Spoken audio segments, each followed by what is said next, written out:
Hello everyone, welcome to Edutap. आप सभी का बहुत बहुत स्वागत है आज के हमारे इस सेशन में। और आज के सेशन में हम चर्चा करेंगे आपके एग्जाम ईएसआईसी डिप्टी डायरेक्टर की। और इसमें भी हम न्यूमेरिकल एबिलिटी के कुछ क्वेश्चन डिस्कस करने वाले हैं। और इन इंपॉर्टेंट क्वेश्चंस का ये पार्ट 9 है। पार्ट 8 का लिंक आपको इसी वीडियो के डिस्क्रिप्शन में मिल जाएगा। और बाकी के पार्ट भी आपको जरूर करने चाहिए, क्योंकि इन पार्ट्स के थ्रू हम सारे कंसेप्ट को रिवाइज करने की कोशिश करते हैं, जो कि आपके एग्जाम में निश्चित रूप से मदद करेंगे। तो चलिए स्टार्ट करते हैं आज का सेशन। सेशन में आगे बढ़ने से पहले आप सभी को बता दूं, अगर आप हमारे चैनल पर नए हैं तो आप यूट्यूब चैनल को सब्सक्राइब कर लें। और फ्री कंटेंट और नोटिफिकेशन इत्यादि के लिए हमारे टेलीग्राम से जरूर जुड़ें। इसका लिंक भी इसी वीडियो के डिस्क्रिप्शन में है। तो स्टार्ट करते हैं आज का हमारा सेशन। और इसमें आपके लिए क्वेश्चन नंबर 1 आप सबकी स्क्रीन पे आ चुका है। क्वेश्चन क्या है, सबसे पहले यही समझिए। A and B together can complete the work in X days. A और बी मिल करके किसी काम को एक्स डेज के अंदर फिनिश कर देते हैं। A alone complete the work in X plus 5 days. A अकेला उसी काम को करने में एक्स प्लस 5 डेज लेता है। B takes 15 days more than A to do the same work. जो बी है उसको 15 डेज ज़्यादा लगते हैं ए से, तो एक्स प्लस 5 प्लस 15, तो इतना टाइम बी को लगता है। Find the value of x, हमें एक्स की वैल्यू बतानी है। ठीक है, इस क्वेश्चन को सोल्व करने के लिए देखो क्या करोगे आप। ये देखो कि ए अकेला किसी काम को एक्स प्लस 5 डेज में करता है, बी अकेला उसी काम को एक्स प्लस 20 डेज में करता है। ए करता है कितने दिन में भाई, एक्स प्लस 5 डेज के अंदर। और बी उसी वर्क को करता है कितने दिन के अंदर, एक्स प्लस 20 डेज के अंदर। ठीक है, तो अगर ए और बी दोनों उस काम को कितने दिन में करेंगे, अगर ये कैलकुलेट करना है तो उसके लिए पहले टोटल वर्क होना चाहिए। मान लीजिए हमारे पास टोटल वर्क है x plus 5 into x plus 20। तो ए की जो एफिशिएंसी आएगी वो आ जाएगी x plus 20 unit per day. और जो बी की एफिशिएंसी होगी that is x plus 5 unit per day. अब हमें बताना है कि ए और बी कितने दिन में काम को करेंगे, तो total work x+5 into x plus 20 और डिवाइड बाय दोनों की एफिशिएंसी, तो x+20 और प्लस x+5।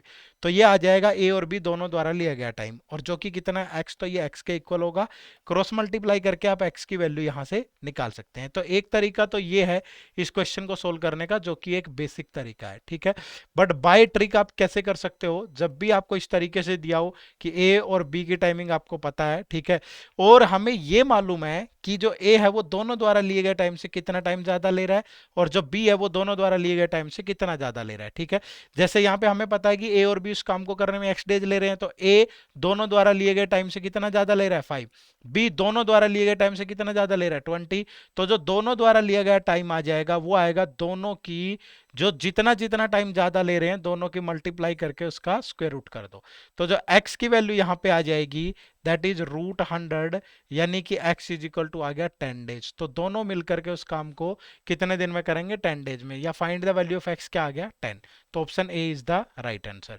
मैं फिर से दोहरा रहा हूं, अगर आपको यह पता है कि ए और बी मिलकर किसी काम को किसी निश्चित टाइम में करते हैं, और ए अकेला उन दोनों द्वारा लिए गए टाइम से जितना ज्यादा ले रहा है, और बी अकेला उन दोनों द्वारा लिए गए टाइम से जितना ज्यादा ले रहा है, तो जितना जितना ज्यादा टाइम ले रहे हैं दोनों के मल्टीप्लाई करके उसका स्क्वायर रूट कर देंगे, तो दोनों द्वारा लिया गया टाइम आ जाएगा हमेशा। ठीक है, तो ये ट्रिक आपको ध्यान में रखनी है। ठीक है, यहां मैं लिख देता हूं कि अगर ए और बी किसी काम को एक्स डेज में करते हैं, ए अकेला उसी काम को एक्स प्लस एम डेज में करता है, और बी अकेला उसी काम को एक्स प्लस एन डेज में करता है, तो जो एक्स की वैल्यू होगी that is equal to √m into N हो जाएगी हमेशा। तो ये ट्रिक आपको ध्यान में रखनी है। ठीक है जी, चलिए नेक्स्ट क्वेश्चन देखो भाई। Next question number 2, the mark price of the laptop is 40% more than it's cost price. ठीक है भाई, कोई आर्टिकल है जिसका जो कॉस्ट प्राइस मार्क प्राइस है वो उसके कॉस्ट प्राइस से, ठीक है, ये इनका मार्क प्राइस है, कॉस्ट प्राइस से 40% अबव है। तो मैं मान के चलूँ कि अगर कॉस्ट प्राइस 100 है तो उसका मार्क प्राइस कितना होगा, 140 होगा। And the shopkeeper giving the discount of ₹450, और यहाँ पे डिस्काउंट दिया गया है। ठीक है, कितना डिस्काउंट दे रहा है वो, 450 का। इसको हम एक्स की फॉर्म में ले लेते हैं ताकि डाटा मिक्स ना हो, हमें पता चले कि कौन सा हमने ज्यूम किया है और कौन सा हमारे पास एग्जैक्ट गिवन था। ठीक है, if the shopkeeper gets a profit of 20% then find the cost price of the laptop. हम जानते हैं कि जो सेलिंग प्राइस होता है यहाँ पे उसे प्रॉफिट हो रहा है, कितने का प्रॉफिट हो रहा है भाई, 20%। तो 100x का 20% लूँ तो 20x आ जाएगा। तो जो सेलिंग प्राइस होता है that is cost price plus profit. ठीक है, और अगर in form of mark price और डिस्काउंट के केस में देखूं तो सेलिंग प्राइस होता है that is mark price minus discount. ठीक है, तो अगर यहां से देखें आपका जो सेलिंग प्राइस होगा वो 100x प्लस 20x होगा, यानी कि कितना 120x।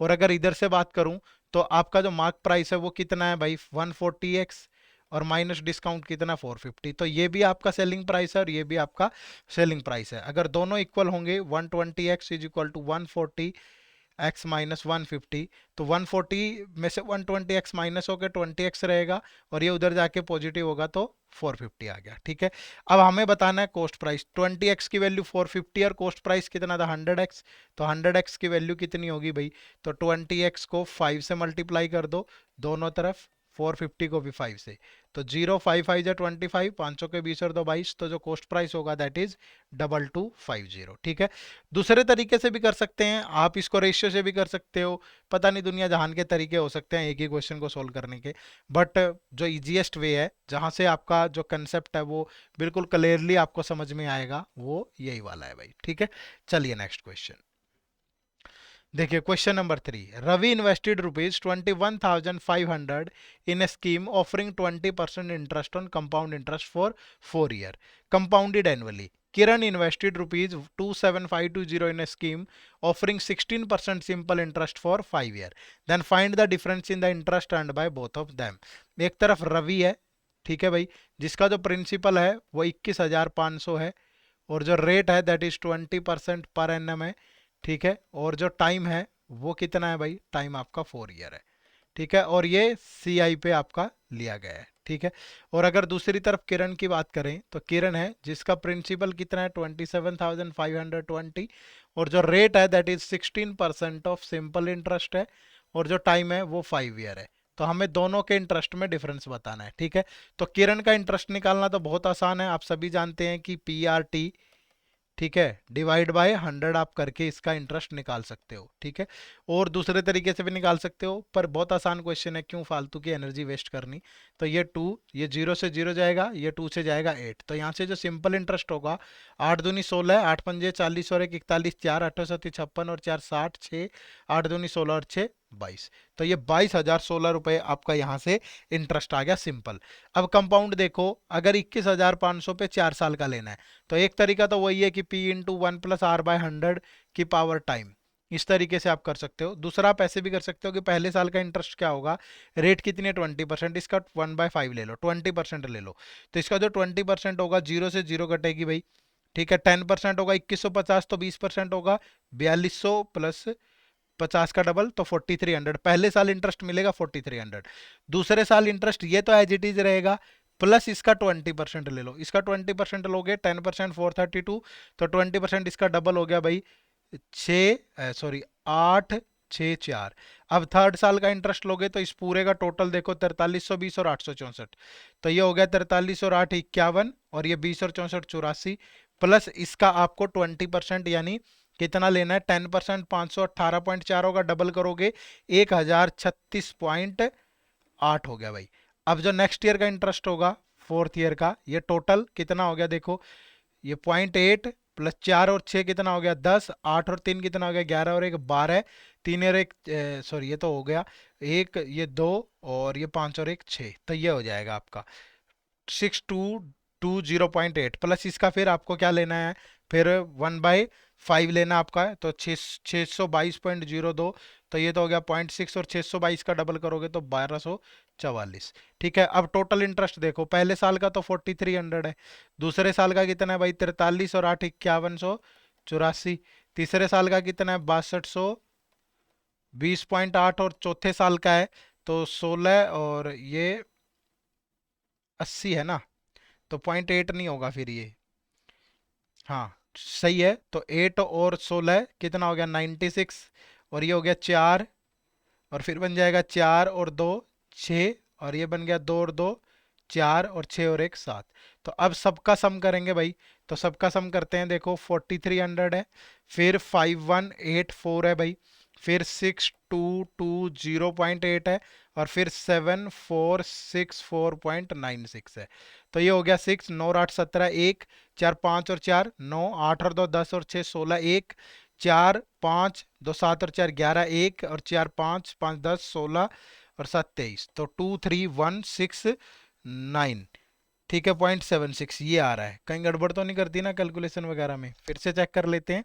अगर इसका डबल करेंगे, दो दूनी चार, 86, तो ये हो गया 4 और 6 और 2 8, 43 और 8 51। फिर इसका डबल करेंगे भाई, दो चौके 8, 18 दूनी 36, दो पंजे 10, ऐड करोगे तो 0.8, 4 36 और 4 40, 6220। और इसका डबल करोगे तो 6 दूनी 12, 12 44 16। ठीक है, और ऐड करोगे तो 4, और फिर ये 2 और 4 6, और फिर 2 और 2 4, 6 और 1 7। ठीक है, तो यही आ रहा है 9 और 8 17, 4 4 8 1 9, 8 और 2 16 1 4, 5 2 7 और 4 11 1 8 14 19 और 4 23। इतना आ गया भाई हमारे पास। अब दोनों का डिफरेंस अगर देखूं तो 23169.76 और यहाँ से कितना है 22,016। तो ये 0.76 है इधर, और 9 में से 6 गया, कितना बच गया 3, 6 में से 1 गया 5, और ये 1 3 में से 2 गया, तो 1153। ठीक है, पर ये तो ऑप्शन में मैच ही नहीं हो रहा कहीं भी।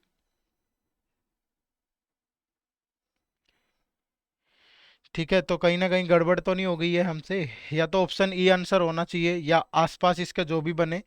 ठीक है, अगर यहाँ से देखूं तो ये 22,016 तो सही है, तो 21,500 पे 20% से लेना है हमें। तो 21,500 का 20%, तो डिवाइड बाय 5 करेंगे तो 5 के 20, 5 दिए 15, डबल जीरो भाई। ठीक है, अच्छा ये 4320 क्यों लिया था हमने, ये समझ नहीं आया, यहीं से गड़बड़ हो गई बस। ठीक है, ये 2020 फालतू चलता जा रहा है। ये 4300 था, पता नहीं हमने क्यों ले लिया।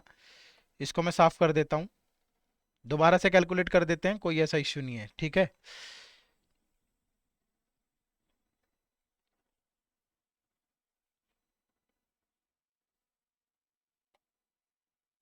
चलो भाई देखो, यहाँ पे गड़बड़ कर दी हमने। ये 4300 प्लस इसका 20% होगा, तो इसका 20% हो गया 860। तो 860 और ये ऐड करेंगे तो ये हो गया 5160।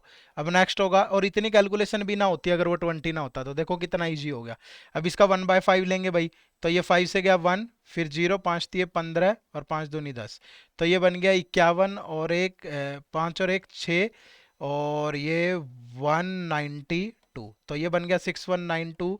अब इसका 5 से डिवाइड करो भाई, तो ये 12, और फिर 5 दिए 15, और फिर 5 अठे 40.4, कुछ इतना बनेगा। ठीक है, सम करेंगे तो 0.4, और 8 और 2 10, एक कैरी हो गया 4 और 9 13, एक कैरी हो गया 3 और एक 4, और 6 और एक 7। ठीक है, तो अब सबको जोड़ दो भाई, 4300, 5160, 6192 और 7430.4। तो ये हो गया 0.4, ये 2 9 6 15 3 18, 1 और 3 4 5 6 और 4 10, और 5 5 10 6 16 7 23, तो 23,082। ठीक है भाई, तो 23,082.4 में से 22,016 आपको माइनस करना है। ठीक है, तो 0.4, 12 में से 6 गया 6, 7 में से गया 6, 0, 1066.4, तो option D is the right answer. देखो एक छोटी सी मिस्टेक के कारण कितना टाइम लग गया इस क्वेश्चन को सोल्व करने में, तो कई बार हो जाता है ऐसा। ठीक है, चलिए नेक्स्ट क्वेश्चन पे चलते हैं फिर।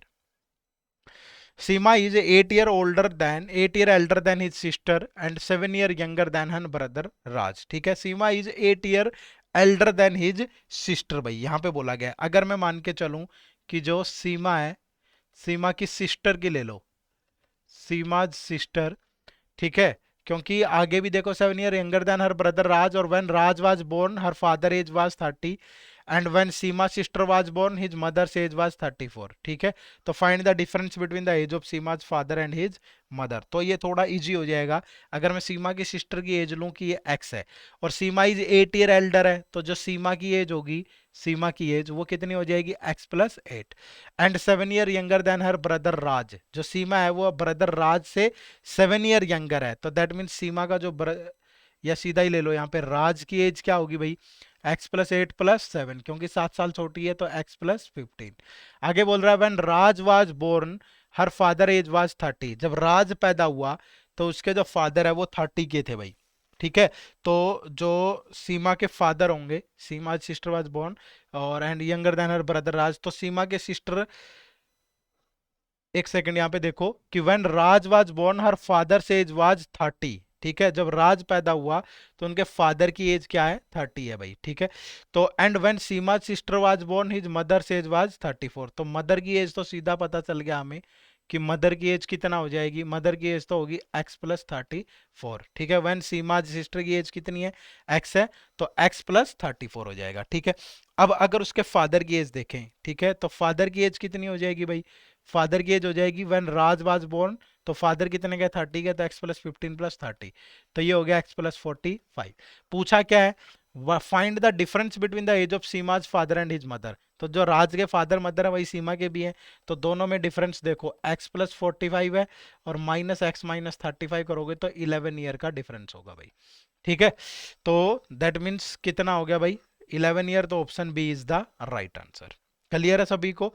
चलो नेक्स्ट क्वेश्चन देखो भाई, question number 5, the curved surface area of a cone is कितना भाई, 180 पाई, ठीक है, and the radius of the cone is 12 centimetre. तो ratio of the radius of cone to cylinder is 6:7 and the height of cylinder is 3 centimetre more than the height of cone, then find the volume of the cone, ठीक है भाई।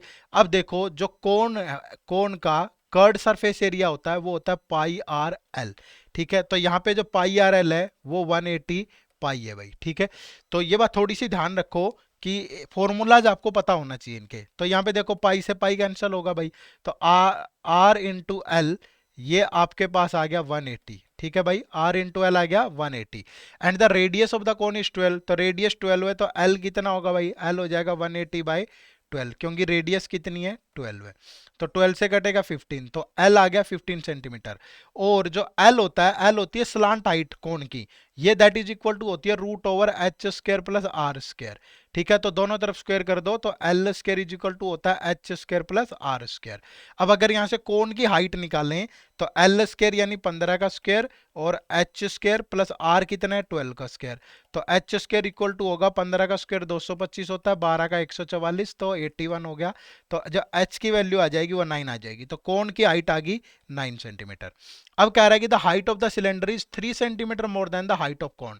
अब cylinder की अगर बात करूं तो सिलेंडर की जो हाइट है वो कोन की हाइट से 3 सेंटीमीटर ज्यादा है, तो कोन की कितनी है भाई 9, तो सिलेंडर की कितनी हो जाएगी 12 centimetre. Find the volume of the cylinder, और जो रेशियो ऑफ रेडियस है कोन टू द सिलेंडर वो 6/7 है। तो अगर कोन टू द सिलेंडर, कोन और सिलेंडर की रेडियस में रेशियो 6:7 है भाई, ठीक है। और कोन की जो रेडियस है वो कितनी थी भाई 12 सेंटीमीटर थी, ये रही। तो आर यानी 6 की वैल्यू 12 है, तो 7 की वैल्यू कितनी होगी 14, तो कोन सिलेंडर की जो रेडियस है वो आ गई 14। तो हमें बताना है कि what is the volume of cylinder, तो जो सिलेंडर की वॉल्यूम होती है that is pi R square H, ठीक है। तो पाई कितना 22/7, रेडियस कितनी है भाई 14, 14 का स्क्वायर कर दो, और हाइट कितनी है आपकी, हाइट कितनी है 12 है, तो 7 से जाएगा 2, तो 22 दूनी 44, और 44 गुना 14 कर दो, 14 चौके 56, 5 14 56 और 5 61, अब गुना 12 करेंगे तो 12 चौके 48, 4 12 कम 12 और 4 16, 1 12 चौके 72 और 73, 7368 आ गया भाई। है कहीं ऑप्शन में, ऑप्शन में ही नहीं है 7368, तो ऐसा हो सकता है क्या, तो फिर से कैलकुलेट करेंगे भाई। पाई आर कितनी है, रेडियस तो 14 सेंटीमीटर है, क्योंकि ये 12 थी तो 6:7 है, कहीं गड़बड़ तो नहीं कर दी ना, 6 दूनी 12 7 दूनी 14 पाई आर स्क्वायर, और हाइट कितनी है, हाइट 12 ही है, तो 7 से कट गया 2, 22 दूनी 44, 14 से गुना करेंगे तो 14 गुना 44, 14 चौके 56, अच्छा 14 चौके 56 होता है ना, तो ये 6 आएगा, और कुछ नहीं था, लास्ट में गड़बड़ कर दी। 12 6 72, 7 12 कम 12 और 7 19, 1 12 6 72 और 1 73, तो 7392 बन जाएगा, ये रहा ऑप्शन डी के अंदर, ठीक है भाई। तो आप थोड़ा सा ध्यान रखो कैलकुलेशन में, तो option D is the right answer. चलो next, what value should come in place of question mark in the following question, आपको बताना है कि क्वेश्चन मार्क की जगह पे यहाँ पे क्या आएगा। अब देखो क्वेश्चन मार्क की जगह हमने x ले लिया, -126 है, बाई 3 होगा भाई, और इंटू 11 है, इज इक्वल टू 25% ऑफ 500, तो 25/100 इंटू 500 प्लस 17 का स्क्वायर होगा 289, ठीक है जी। अब ये 3 से कटेगा 4 42, तो ये x माइनस 11 दूनी 22, 4 11 चौक 44 और 2 46 इज इक्वल टू, ये कट जाएगा भाई 20 से 20 125 प्लस 289, तो x की वैल्यू होगी भाई 9 और 5 14, 12 28 40 और 1 45 और प्लस 462, तो ये हो जाएगा 4 और 2 6, 6 5 11, 916। 4 2 6, 6 5 11, 4 4 8 1 9। ये तो फिर से नहीं है क्या। आज थोड़ा मुझे लग रहा है कि कैलकुलेशन वाला डे ही नहीं है। ठीक है, छोटी छोटी मिस्टेक पता नहीं कहाँ कर रहे हैं। 3 से गया 4, 3 दूनी 6, 11 दूनी 22, 2 11 चौक 44 और 2 46, 125 और ये 17 का स्क्वायर 289। तो 5 और 9 14 होता है, 4 हो गया भाई। और 12 और 8 40 और 1 41 होता है, और 45 लिख दिया हमने। ठीक है, तो ये कितना हो गया, 8 7 4 2 6, 876। तो option D is the right answer. होता है कभी कभी, दिन नहीं होता, समझ रहे हो, तो छोटी छोटी चीजें थोड़ा लंबी खिंच जाती हैं। तो हो सकता है कि आज वही वाला दिन हो। ठीक है, बट आप लोग से उम्मीद करूंगा कि समझ पा रहे होंगे सारी चीजों को, और थोड़ा सा यहाँ पे कोऑपरेट भी करेंगे। ठीक है, चलिए next. What value should come in place of question mark in the following number series. आपको बताना है कि यहाँ पे नंबर सीरीज की जगह पे क्वेश्चन मार्क की जगह पे क्या आएगा। देखो, पहला है आपका 224, सेकेंड टर्म है 289, फिर है 419, फिर क्वेश्चन मार्क, फिर 1199 और फिर 2239। ठीक है भाई। अब देखो, जब इस टाइप से दिखे बहुत आसपास वैल्यू है तो हम डिफरेंस लेके सोल्व करने की कोशिश करते हैं। अगर दोनों का डिफरेंस देखूं तो 65 है। अगर यहाँ से देखा जाए तो 130 है भाई। ठीक है, 9 और 8 और 3 11। ठीक है, और अगर इन दोनों का डिफरेंस देखें तो 9 माइनस 9 0, और 13 में से 9 गया, कितना बच गया भाई, 4। ठीक है, फिर 11 और एक में से एक गया 0, और फिर ये 1040। ठीक है, तो क्या ये यहाँ पे अगर मैं देखूं तो ये 65 का मल्टीपल है, कहीं ऐसा तो नहीं है कि ये 65 के मल्टीपल ही हो। तो 65 इंटू 2 कर दें, और अगर यहाँ देखूं तो हो सकता है कि 65 इंटू 4 हो। अगर 4 कर दें तो 130, और ये कितना बन गया, 13 चौके 52, 520। दोनों का सम करें तो 5 और 4 9, और 939, ये तो ऑप्शन में ही नहीं है भाई। तो मतलब ये 4 टाइम तो नहीं है, तो हो सकता है कि 3 टाइम हो, या ये जो डिफरेंस है 65 का, अच्छा 65 का 4 टाइम होना चाहिए ना। तो इंटू 2 हो, क्या पता यही, तो ये इंटू 2 करेंगे तो 260। 260 करने पर कुछ बन रहा है क्या, ये बन गया भाई अपना 679। क्या 679 है ऑप्शन के अंदर, डी। बट चेक करते हैं ना आगे भी। अब ये डिफरेंस देखो कितना है, तो 9 माइनस 9 गया 0, तो ना 9 में से 7 गया 2, 11 में से 6 गया 5। अब ये देखो, ये इसका डबल है और ये इसका डबल है, तो मतलब एक पूरी सीरीज इसी तरीके से बन रही थी। ठीक है, तो ये कैलकुलेशन नहीं, गड़बड़ नहीं हुई, मतलब चेक कर रहे थे हम लोग कि ये सही है कि गलत है। ठीक है ना, तो कोई एक लॉजिक तो लगेगा ही कहीं ना कहीं जाके, तो ऑप्शन डी आपका राइट आंसर हो जाएगा। नेक्स्ट क्वेश्चन देखो भाई, a milkman has 75 litre of milk. If he sold x litre and replaced by same amount of water, this process is repeated 2 more time, and after this amount of water becomes 36.6 litre, then find the value of x। ठीक है, ये एक trick पे based question है। ठीक है, किस type की ट्रिक है, जो भी आपके पास ओरिजिनल मिक्सचर हो। ठीक है, ओरिजिनल मिक्सचर, तो ओरिजिनल मिक्सचर के अंदर यहाँ सिर्फ मिल्क है। ठीक है, और मिल्क में से वाटर रिड्यूस हो गया, और उसके बाद भी कुछ ना कुछ बचा होगा, तो आपको हमेशा जो चीज रिड्यूस हो रही है, जिसको रिप्लेस किया जा रहा है, उसका ओरिजिनल के साथ रेशियो बनाना होता है। तो यानी यहाँ मिल्क का और मिक्सचर के साथ रेशियो बनेगा। ठीक है, अब हमें नहीं पता कि x लीटर निकालने के बाद 75 में से वो कितना बचा होगा एक बार निकालने के बाद, और डिवाइड बाय 75, ये हमेशा रेशियो बनता है। ठीक है, और इसकी पावर जितनी आप लोगे, यहां बोला उसने कि रिपीटेड 3 टाइम्स, तो इसको 3 बार रिपीट कर दो। ठीक है, वही एट द एंड फाइनल हमारे पास रेशियो आ जाएगा। ठीक है, किसका, मिल्क और मिक्सचर का। लेकिन यहां पे हमें सीधा सीधा पता चल रहा है कि जो लास्ट में तो this amount of water become this, तो मिल्क कितना रहा होगा उसके अंदर, 75 माइनस 36.6, तो यहाँ पे जो वाटर है वो रहा होगा भाई 38.4। ये एट द एंड 38.4 उसके अंदर मिल्क है, तो एट द एंड 38.4 उसके अंदर मिल्क है, और मिक्सचर तो उतना का उतना ही है ना, कितना, 75। ठीक है भाई, तो अब हमें ये देखना है कि कितना रिड्यूस हुआ है। और रिड्यूस देखो, अगर ये प्रोसेस 2 टाइम्स रिपीट हो रहा है, तो दैट मीन्स ये 3 बार मल्टीप्लाई होके आया होगा, तो इसका हमें लेना है क्यूब रूट है। ठीक है, क्या लेना है, क्यूब रूट। ये रेशियो आ जाएगा मिल्क और मिक्सचर का। जैसे मैं देखो एक एग्जांपल से समझाता हूं आपको कि मान लीजिए एक कोई मिक्सचर है, उसके अंदर 80 लीटर मिल्क है भाई, उसमें से 10 लीटर हमने रिड्यूस कर दिया, वाटर के साथ रिप्लेस कर दिया, सॉरी, ठीक है, replaced with water, and this process is further repeated 2 time. तो आपको हमेशा क्या करना है कि जो मिल्क बच गया उसका मिक्सचर के साथ रेशियो बनाना है। तो मिल्क कितना बच गया इसमें 70 और मिक्सचर कितना 80, और ये रेशियो बन गया 7/8। अब ये जितने टाइम रिपीट हो रहा है उतने टाइम 2 टाइम रिपीट हो रहा है तो 2 टाइम मल्टीप्लाई कर दो, तो ये फाइनल रेशियो आ जाएगा मिल्क और मिक्सचर का, लास्ट का, रिपीट करने के बाद, रिप्लेस करने के बाद, हमेशा ऐसे होता है।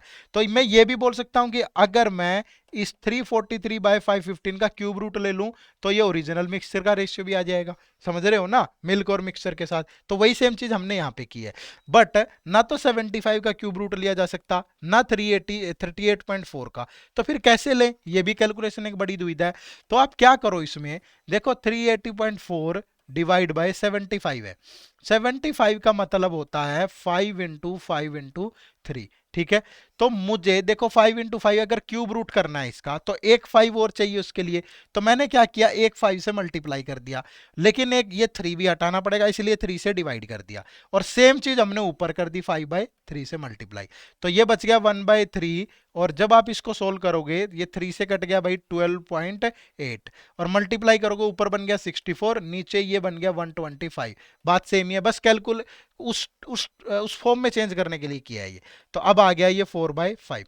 तो ये मिल्क और मिक्सचर का रेशियो आ गया स्टार्टिंग का, मिल्क और मिक्सचर का रेशियो। तो रिप्लेस देखो कितना हुआ है 1 यूनिट, और रिप्लेस कितना हुआ है x लीटर, ठीक है, और ओरिजिनल कितना था 5 यूनिट, और ओरिजिनल था कितना 75, तो 5 यूनिट की वैल्यू 75 है, तो 1 यूनिट की वैल्यू कितनी होगी 15 लीटर। तो यही तो रिप्लेस हुआ है, तो आंसर आपका क्या हो जाएगा, बी हो जाएगा। थोड़ा अच्छा क्वेश्चन है, अगर आपने कंसेप्ट पहले नहीं पढ़ा तो हो सकता है एक बार में समझ में ना आए, बट बार बार वीडियो को देखिए जब तक समझ में ना आए, और समझने की कोशिश करिएगा, ठीक है। चलो next question. Time taken by A and B together to complete a work is equal to that time taken by C alone to complete the same work. A और B किसी काम को करने में जितना टाइम लेते हैं C भी उतना ही टाइम लेता है, तो दोनों के टाइम का रेशियो 1:1 है, ठीक है। If A is twice as efficient as B, अगर मैं A और B की एफिशिएंसी की तुलना करूं तो जो A है वो ट्वाइस एफिशिएंट है B से, तो A और B की एफिशिएंसी होगी 2:1। Time taken by C alone to complete the work is 12 hour, तो यानी 1 की वैल्यू कितनी है भाई 12 आवर्स है, तो A प्लस B भी उस काम को कितने आवर में करते होंगे 12 आवर में। तो then in what time B and C together will complete the work. अब तब तक सोल्व नहीं कर सकते जब तक आपके पास B और C की एफिशिएंसी ना हो, ठीक है। अब देखो अगर इनकी टाइमिंग में रेशियो ये है, पहली बात तो 1:1 है, तो एफिशिएंसी में रेशियो भी यही होगा, बट आपको इधर नहीं जाना। अब सिंपली ये देखो पहले कि वर्क कितना होगा, ठीक है। वर्क कैसे निकालते हैं, जिसकी एफिशिएंसी लो उसी की टाइमिंग। जैसे ए और बी की कंबाइंड एफिशिएंसी कितनी है 3, ए और बी की टाइमिंग कितनी है 12, तो 3 × 12 यानी 36 यूनिट ये टोटल वर्क है भाई, ठीक है। करवाना किससे है, बी और सी से। अब देखो अब ए और बी की टाइमिंग भी निकाल लो भाई, ए उस काम को एफिशिएंसी 2:1 में है, और वर्क जो है वो 36 यूनिट है, तो ए इस काम को कितने दिन में करेगा 36/2 18 डेज में, और बी इस काम को करेगा 36/1 यानी कि 36 डेज में, ठीक है। अब एफिशिएंसी से भी कर सकते थे, अगर एफिशिएंसी का रेशियो निकाल लेते यहां से 1:1 उससे भी हो जाएगा, कोई दिक्कत नहीं है, बट अब हमें बी और सी का बताना है। अब बी सेम काम करता है 36 डेज में, और बी सी सेम काम करता है, सॉरी डेज नहीं ये आवर्स है, ठीक है, वही सेम काम करता है 12 आवर्स में। तो मान लीजिए टोटल वर्क कितना 36 यूनिट, तो बी करेगा 1 सी करेगा 3, तो 36/1 + 3, तो यानी कि 36/4, तो काम कितने आवर्स में खत्म हो जाएगा 9 आवर्स में, ठीक है। एफिशिएंसी से भी कर सकते थे, दोनों में से जिससे भी आसान लगे उसी तरीके से आप इसको बना सकते हो, ठीक है भाई। चलिए नेक्स्ट, ये क्वेश्चन आप लोगों के लिए होमवर्क है, ठीक है भाई। तो सभी को ये बोट एंड स्ट्रीम पे पहले के सेशंस में ही मैंने काफ़ी क्वेश्चन करवाए हैं, तो अभी आपको मुश्किल नहीं आनी चाहिए। इस क्वेश्चन का आंसर आपको कमेंट सेक्शन में जरूर देना है भाई, ठीक है। चलिए, तो थैंक यू वेरी मच, आप सभी का बहुत बहुत शुक्रिया सेशन से जुड़ने के लिए। अगर अच्छा लगा तो ज़्यादा से ज़्यादा लाइक करिए, शेयर करिए। आपकी कोई भी क्वेरी हो तो दिए गए नंबर पे कॉल करिए, या hello@edutap.co.in पे आप हमें मेल भी कर सकते हैं।